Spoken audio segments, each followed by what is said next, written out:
Hari Kerja Bupati Sumba Barat dan Wakil Bupati Sumba Barat.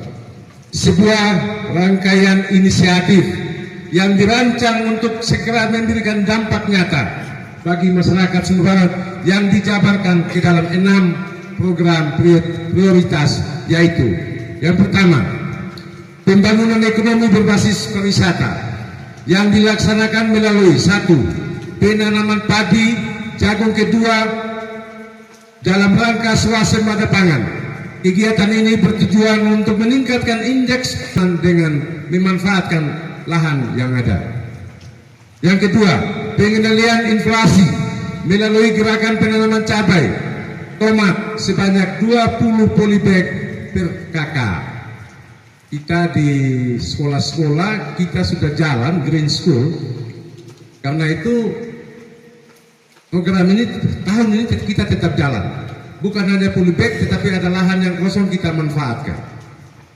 Di samping itu di depan sekolah, kedua sekolah ini wajib juga memajangkan spanduk bertuliskan sekolah berseri. Karena ada istilah kota dan desa berseri, Sumba Barat berseri. Kalau begitu di bidang pendidikan kita juga canangkan sekolah berseri. Kita rindangkan semua satuan pendidikan termasuk di kedua sekolah ini. Ketiga, penyelesaian dan penyerahan sertifikat ex petani IFAD sebanyak 900 sertifikat guna memastikan kepemilikan tanah masyarakat. 4. Operasi pasar murah. Yang kelima, gerakan menanam tanaman buah dan tanaman umur panjang lainnya. 2. Pembangunan kesehatan dan penurunan stunting yang dilaksanakan melalui pertama, implementasi integrasi layanan primer ILP melalui Posyandu Plus. 2. Peningkatan kualitas layanan di fasilitas kesehatan yang lebih responsif. 3. Program Cemara, cegah dan basmi malaria melalui pembasmian sarang nyamuk, pembagian dan pemantauan penggunaan kelambu, penyebaran larvasida di seluruh desa, pemeriksaan malaria di seluruh sekolah tingkat SD dan SMP. 4. Pemeriksaan TB paru di seluruh sekolah tingkat SD.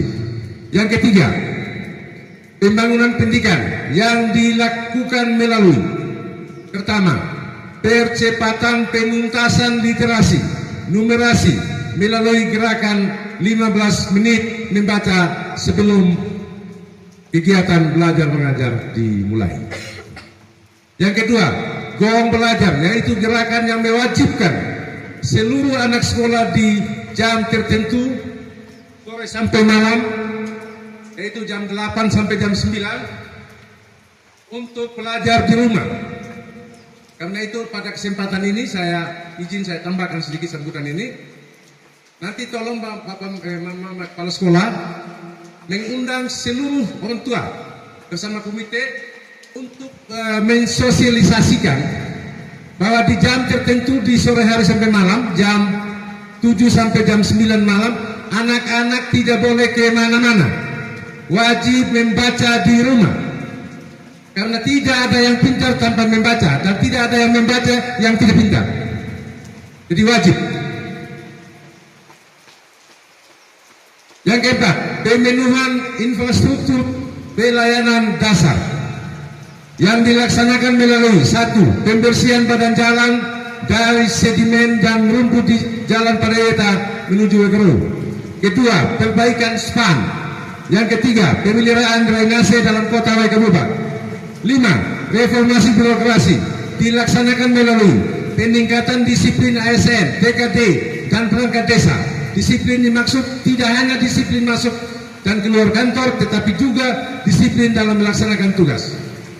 Peningkatan disiplin ini juga akan menyasar aktivitas pemerintahan desa, sehingga kepala desa berserta perangkat juga menerapkan jam masuk kantor dan wajib berkantor di kantor desa.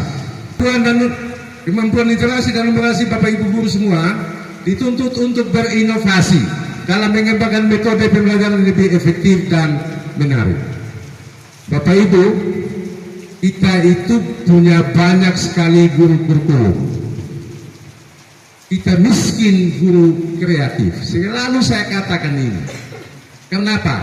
Bukan soal mutu tamatan yang penting, tetapi mutu proses kegiatan belajar mengajar dalam kelas harus baik. Karena itu saya minta kepala sekolah dan pengawas wajib mengawal kualitas KBM yang terjadi di kelas. Kita tidak bisa keluar dari ketertinggalan kalau kita semua tidak punya sinergi dan semangat yang sama. Lebih-lebih anak-anak, kesian ada yang dorong kakak di sekitar di sini. Ini kita mesti serius menangani ini.